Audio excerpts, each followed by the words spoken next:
दरअसल Twitter India के MD Manish Maheshwari को नोटिस थमाया गया है। बयान दर्ज कराने के लिए नोटिस भेजा गया है। हफ्ते भर के भीतर उपस्थित होने का ये नोटिस दिया गया है। लोनी बॉर्डर थाने पर उन्हें उपस्थित होना होगा। एसएचओ लोनी बॉर्डर ने ये नोटिस उन्हें भेजा। तो जिस तरह से ये मामला सामने आया था, उसके बाद अब यहाँ पर ट्विटर इंडिया पर भी शिकंजा कसता हुआ नजर आ रहा है। यहाँ पर ट्विटर इंडिया के एमडी को नोटिस थमाया गया है। खबर हम आपको बता रहे हैं, गाजियाबाद के लोनी इलाके में बुजुर्ग की पिटाई हुई थी। पिटाई का वीडियो वायरल होने पर बहुत बवाल मचा था, जिसके बाद कार्रवाई की मांग की जा रही थी। बुजुर्ग की दाढ़ी कैंची से काटते युवक दिखा था।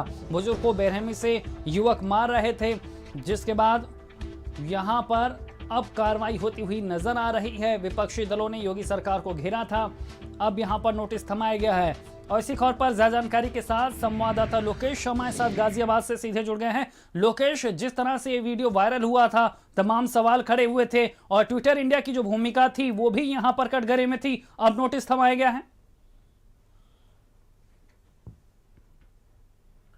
देखिए, जब ये वीडियो वायरल हुआ उसके बाद ट्विटर इंडिया के खिलाफ मुकदमा दर्ज किया गया था। 3 दिन हो चुके हैं इसको दर्ज किए, जिसमें ट्विटर इंडिया, ट्विटर जो नेशनल है वो, इसके अलावा 9 ऐसे ट्विटर हैंडल्स हैं जिन पर इसको लगातार वायरल किया गया, जिसमें से 3 ऐसे हैंडल्स हैं जो कि पत्रकार या फिर पत्रकारिता समूह के थे।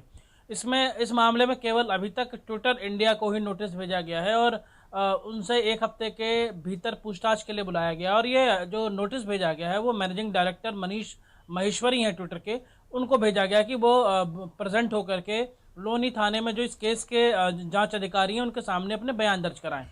दूसरे नज़रिए से देखा जाए शैलेन, तो ट्विटर के खिलाफ सरकार कोई कोर कसर नहीं छोड़ना चाहती, घेराबंदी करना चाहती है, क्योंकि इस मुद्दे को लेकर के दिल्ली में एक तरफ जो है जुडिशियल प्रोसीडिंग चल रही है, केस चल रहा है।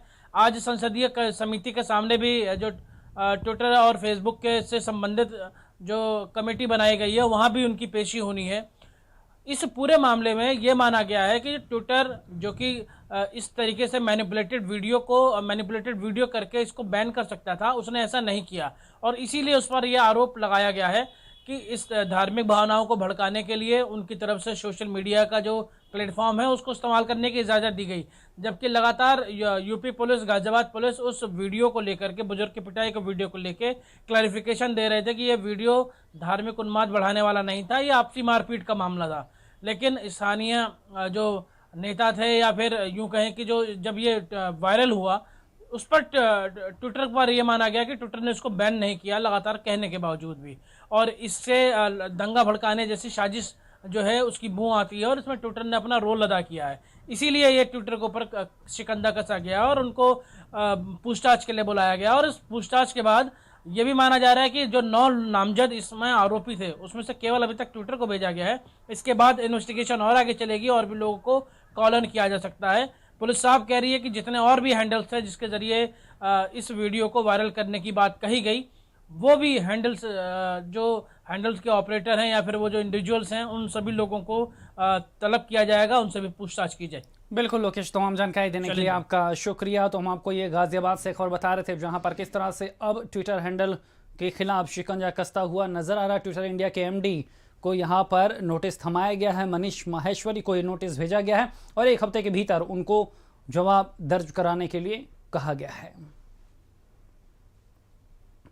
तो गाजियाबाद से हम आपको खबर बता रहे हैं जहां पर किस तरह से वीडियो वायरल हुआ था बुजुर्ग की पिटाई का, उसके बाद अब यहां पर कार्रवाई होती हुई नजर आ रही है। तो दरअसल गाजियाबाद में जिस बुजुर्ग अब्दुल समद की पिटाई हुई थी उसने खुद मीडिया में आकर अपना दर्द